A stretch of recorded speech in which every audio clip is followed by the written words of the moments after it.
As Sayo mentioned, my name is Catherine. I am extremely humbled and grateful to be speaking to you today about this enormously pertinent topic, which of course, as a white passing person, does not impact me in the same way as it does people of Black, Asian, and ethnic minority persons that we just heard about in the video. So my father is British. My mother was Egyptian, rest her soul, and I grew up in the settler colonial state known as Canada, but also holds the indigenous name at Turtle Island. So I grew up not oblivious to race, but in fact, like many Canadians, as a racist, although perhaps a confused one. It is commonplace in Canada to dismiss Indigenous persons as lazy, as drunk, as stupid, even now, right? And it's extremely difficult to talk to Canadians, especially white Canadians, about Indigenous rights. And for several reasons, and one of them is white entitlement. So if white Canadians recognize that the Indigenous people of Canada, so First Nations people, the Indigenous people of Canada, that despite having everything taken from them, land, freedom, autonomy, that they have still survived, flourished, and in many ways maintained their culture, even under these extremely difficult circumstances, which means that white people have to question their belonging in Canada. And the story of white entitlement in Canada is one of pioneering, their hard work, their ingenuity, their motivation. It's the story that white people tell themselves about their thriving in Canada. Now, the problem with this story is that it completely whitewashes everything else that had to take place for that to occur. So the genocide of the Indigenous people, the free labor, mostly from Asia in terms of Canada, but we know Black slave labor in the United States. And then of course, all the excess resources that white people had access to in order to flourish in Canada. But that story isn't told. And in fact, when you try to raise it with Canadians, they become extremely defensive. So why did I begin my talk, I guess? Like this. So I think, I mean, now I reside here. I work as an educator, so I work in the university. And speaking from a personal perspective, I largely regard my position as sort of educator, both to learn from and to educate others. But I think in order for this society where I currently reside and that we are all currently members of, in order to move forward and plan for a progressive future, it has to address its past, which exists in the present through everyday racism.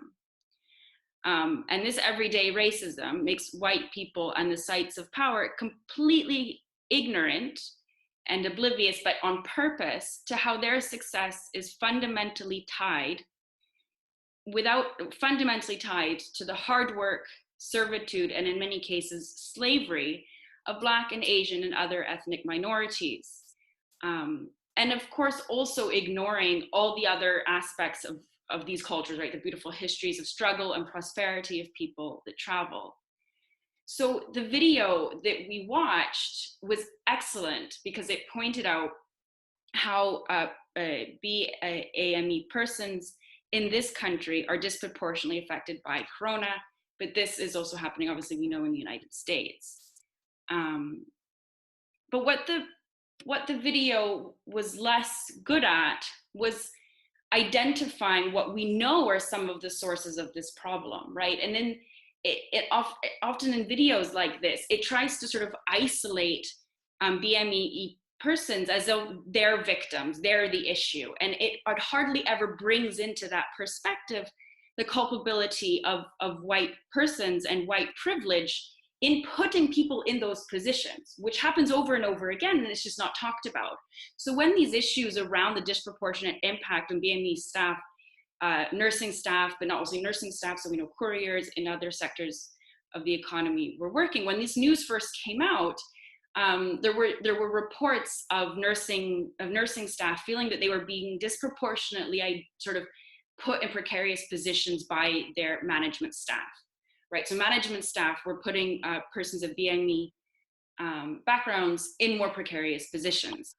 And this has a history, right? Because we know that people of ethnic and Black backgrounds have had histories of their lives being regarded as disposable. So it's easier to count on labor in this way, to disregard their contributions in this way. And even for those of us who are attuned to this, we still maintain this kind of racism. Like it's really hard to be aware of it, but I think it's really important for us to recognize how we maintain that. And I think even just like in the work,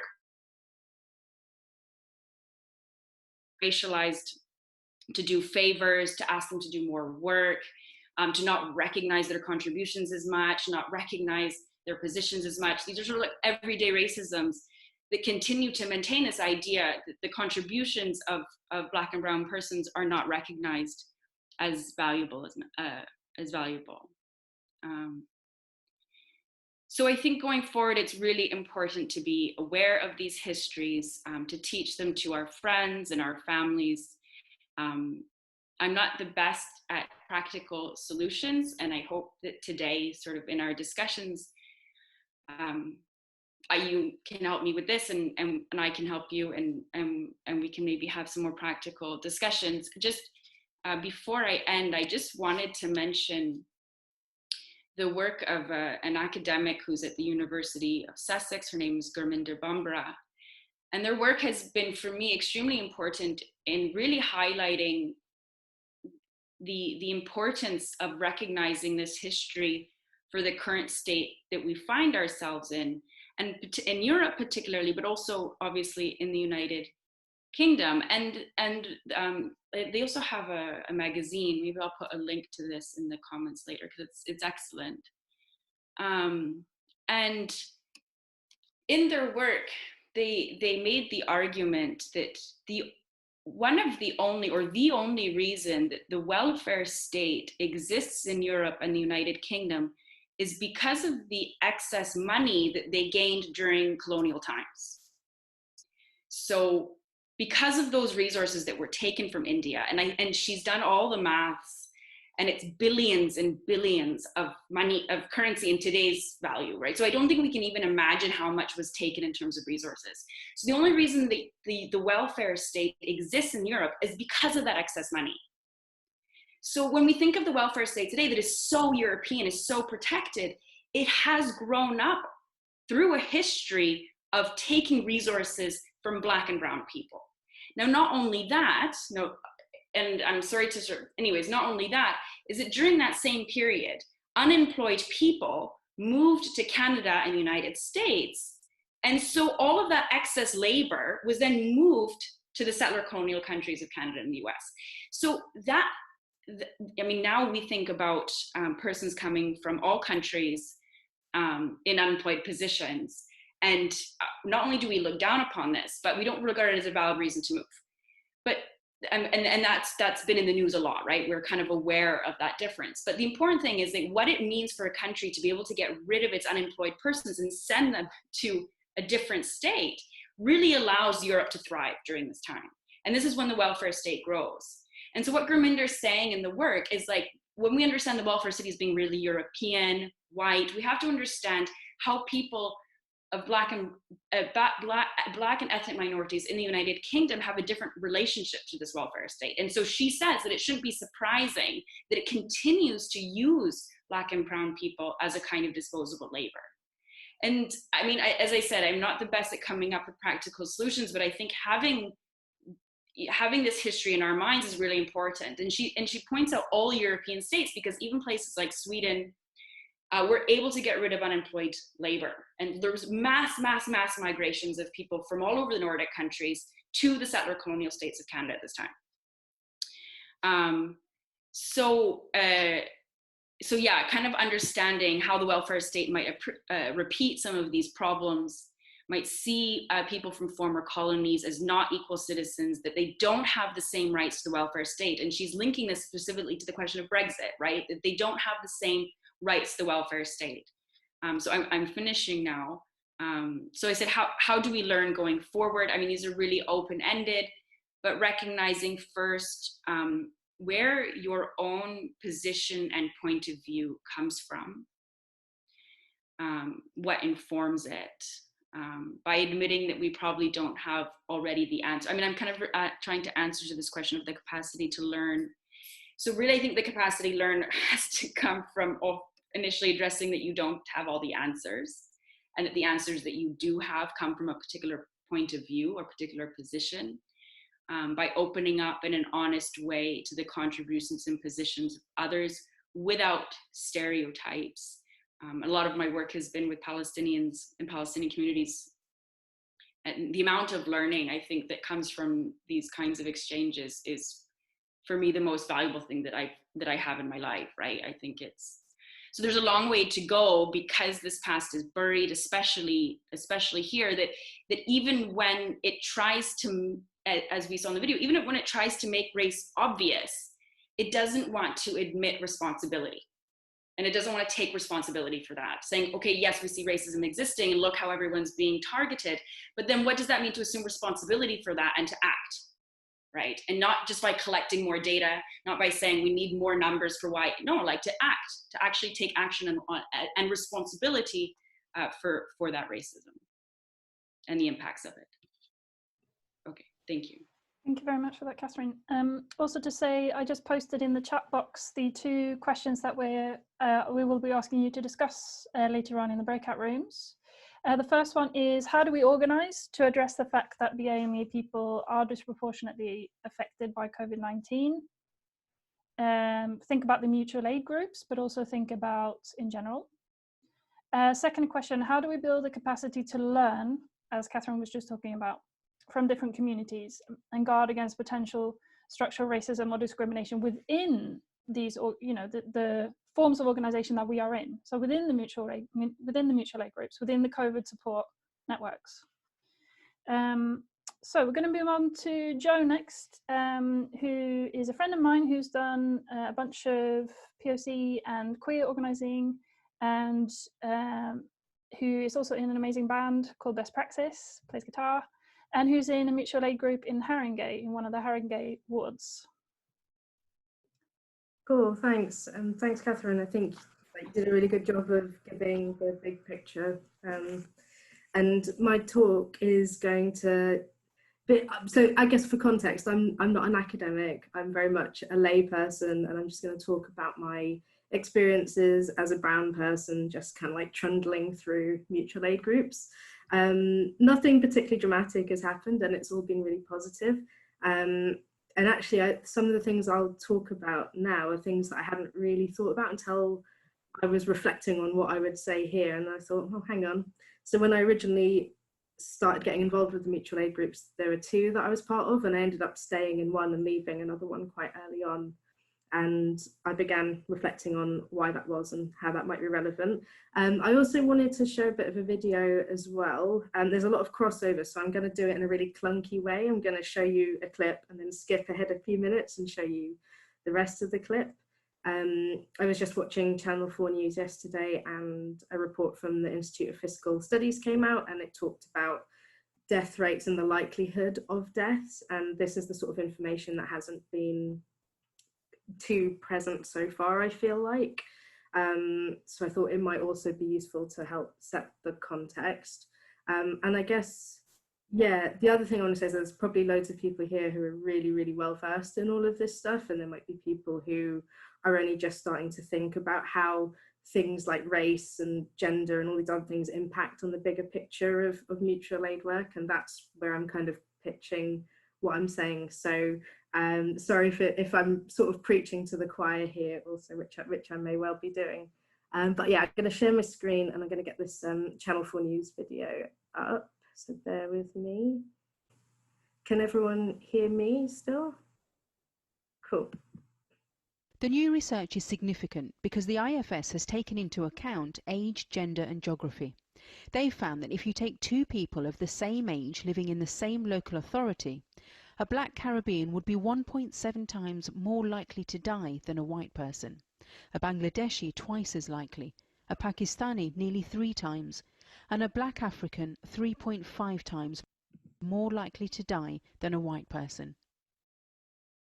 So I just wanted to skip ahead. I just thought I hadn't really seen those stats before, and it was particularly shocking. I'm going to just try and skip ahead to a discussion that two people were having around this.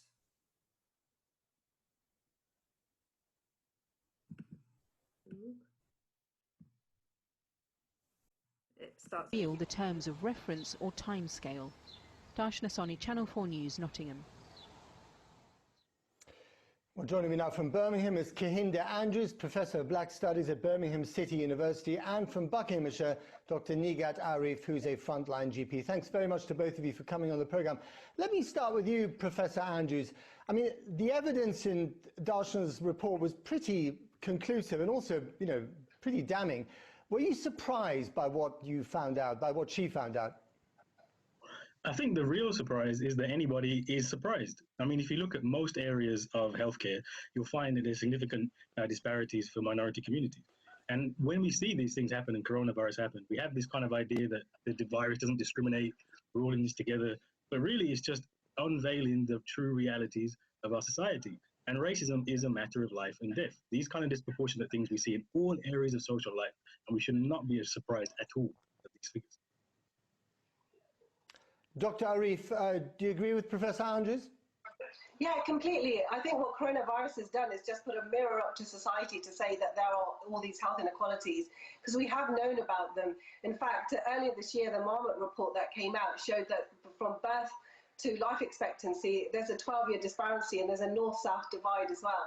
So I agree with the professor. I'm surprised, people are surprised that there are all these health inequalities. As a GP myself, I've been going on about health inequalities for about 10 years in my local area, and that's over crossing, gender, so women's health in particular. In fact, in 2019, the maternity report that came out showed that Africa-Caribbean black mums were having far more complications in their births. So this is not a surprise. It's sad that it's taken a pandemic for us to recognise this even further. Right, but there are significant differences within the BAME community as well, aren't there? Certainly also in terms of income. Of course. I think the most difficult thing that we're finding ability to grasp at the moment is the fact that we are getting doctors, healthcare professionals who are meant to be middle class or actually earning a little bit better. And that's what's really thrown everybody. We don't know what the underlying reasons for that is. Socioeconomic obviously plays a huge part. And obviously, if you are having more Black, Asian, ethnic minorities working in a face-to-face role, so they're your taxi drivers, your shopkeepers, they are your cleaners at the hospital, they're going to have more face-to-face roles and therefore more exposure to coronavirus. We still need all the research to come forward to be able to actually get to grasp of what's going on. And Professor Andrews, these could be not just social reasons, could they? They could also be medical reasons, like a propensity for certain kinds of diseases like sickle cell. Well, I think we find that the actual evidence around this is, if you look around the world, when you think about genetics and skin color, there's no evidence at all of that. There is obviously, if you have an underlying condition, that has been seen to be something you're more likely to die from. But again, Black people and Asian people in this country are far more likely to have underlying health conditions. And that is, I'm sorry, a social issue. All of this is really explained by the position in which we find ourselves in this society. And we shouldn't be surprised also that in America, we're seeing the same thing. Ethnic minorities far more likely to die, catch the illness, get sick, and to die. This is a symptom of the racism that is deeply embedded into our society. Right. Cool, I'm gonna stop it there. Okay.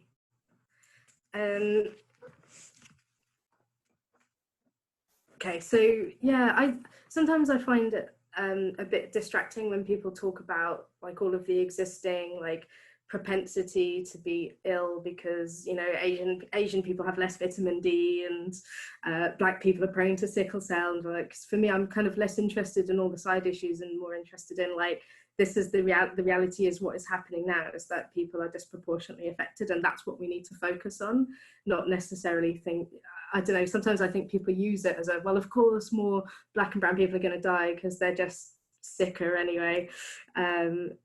What both of those people in the videos are saying is that Corona's sort of like shed a light and like held a mirror up to all of the existing structural inequality that exists, and I think that's the more important part of it for me.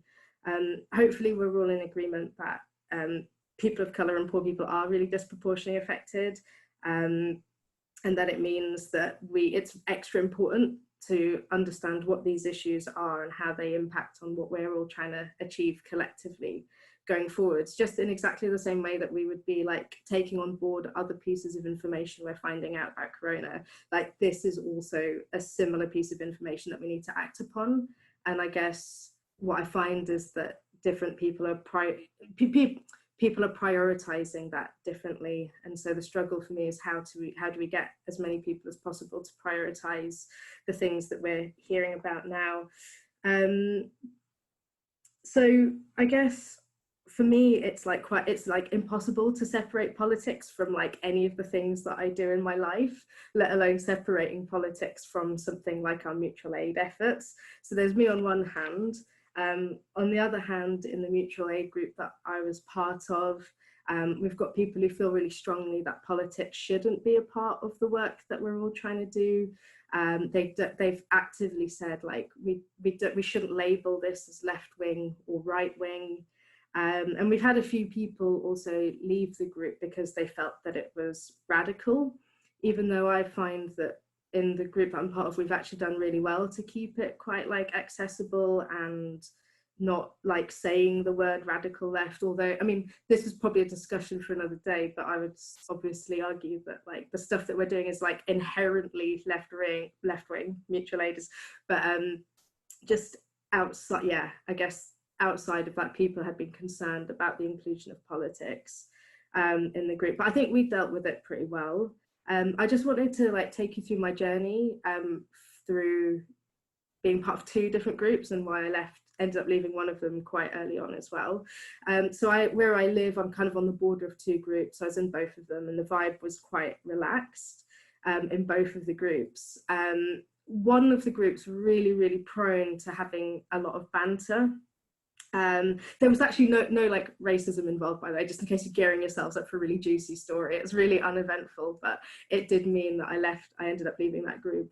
So there's a lot of banter, and then it became like, then the banter became centered around how there was a lot of unnecessary banter, and then it just became really annoying to be part of that group. And at different points, people had kind of said, hey, is this the most constructive way to use this space? Maybe we can have less of this stuff. And the people who had a lot of capital in that group, so the people who'd been in there for a really long time, well, I say really long time, they started the group and they'd been there like a fortnight before other people, kind of had this vibe of like, you know, like you should all just be able to take a joke, we all need to smile at a time like this. And what they did was just really like diminished everyone else's issues, and they really just showed how unimportant they felt they were. And off the back of that, and off the back of the sentiment of like, we all need to laugh at this time, I just sort of thought to myself, oh God, I don't think I can actually be part of this space, because they're not accepting of hearing how things could be done differently or how things could be done better over such a small issue. I was like, oh my God, the culture of this space is not where I want to be, particularly as a person of colour. I didn't feel like I would then be able to raise stuff in that space, or if I did, I would just be met with a wall of take a joke, or, you know, there are no politics or whatever. So that was one group. And I'm not trying to say that one group was good and one group was bad. I left over a month ago, and it might be that group is super rad and is achieving lots of really, really awesome things right now. But the crucial thing is I'm not a part of it, and my voice is no longer part of their discussions. In the other group I was part of, let's see, Oh yeah, so in the other group I was part of, there were quite a few individuals who had been there since the start and had a lot of capital within the group. They're like 2 or 3 of them, just really incredibly patient and generous with their time, take the time to talk through the issues. I've never once seen them be particularly judgmental, even though they are very lefty. They don't diminish anyone's view. They make it a space that's open for discussion, but they're really clear what the boundaries are. And the group culture has kind of developed around that. There was like one moment really early on where a couple of people in the group kept on using the phrase "these people," and it was really clear that was coded as a term for people of colour, and it was people expressing a sort of racist sentiment. And this was about the time that everyone was getting really judgy about people gathering publicly and stuff like that. The phrase "these people" and the way it was used by a couple of people in the group really irked me. It grated on me, but at the time I didn't feel confident enough to express that. And one of these other people actually shut it down really quickly. So there was a white person in the group who kind of spoke out and said really politely but firmly, like, hey, I'm not comfortable with this language being used. Can we really try to make this space not like that? They did it quite early on. And I think it again just set the tone and the culture quite well. Very relaxed, very chilled, but people knew what was acceptable and not acceptable within that group. And as a result, as a result of that one action, I decided that actually I did want to really stick around in this particular group. And I suddenly felt okay to be able to say things about what could be done differently or to say what could be done better. And there was just such a difference between the two groups. And I sort of think about like who sticks around in either group and what those groups are like now as a result of who's been able to feel like they can stay. I guess the other thing is like people in the group might not understand why it's important to retain people of colour and lots of different kinds of voices in their groups, especially if they've never organised anything before and they're like, you know, it's all very jolly hockey sticks, we're all in this together and we're like doing things out of goodwill rather than out of political will. But from having quite a vibrant bunch of voices in the group that I am part of, I've seen lots of cool things happening. And maybe this is all happening across your groups too, as well. So just beyond things like posters and leaflets being translated, I guess we had enough people in the group who could speak those languages for a start to offer the translations. But beyond that, we've had people of colour actually being able to flag to the rest of the group about why it's important to think about people of colour and why it's important to think about the fact that people are disproportionately affected. They've also flagged how to cater to the different groups as well. And we have like community liaison people within our group now. So we have people who have said, look, I know that my grandparents are Bulgarian. They are perfectly able to read the leaflets and the posters that come through the door. So it doesn't matter whether it's in English or it's translated, but they will assume that this has been done by white British people and they already feel a lot of fear and anxiety about being judged by white British people because of the sort of post-Brexit climate, because of their individual experiences of racism. So they don't feel comfortable reaching out even when they get that leaflet through the door. So it's been really nice to have people from different groups say, look, I can work with this group of people, etc., etc. I know how people will, I know how to build trust, I know how to make people feel comfortable. And that's something that a group is not going to be able to achieve without different types of voices within the group. Like I said, we definitely did have a contingent of people who thought politics wasn't important and they did leave, but on the whole I think we've retained quite a nice space. And what I've seen happening as a result of having lots of different voices and lots of different opinions as well is that there have been lots of spin-off groups, and it's like totally filled my heart with joy to see what's happened.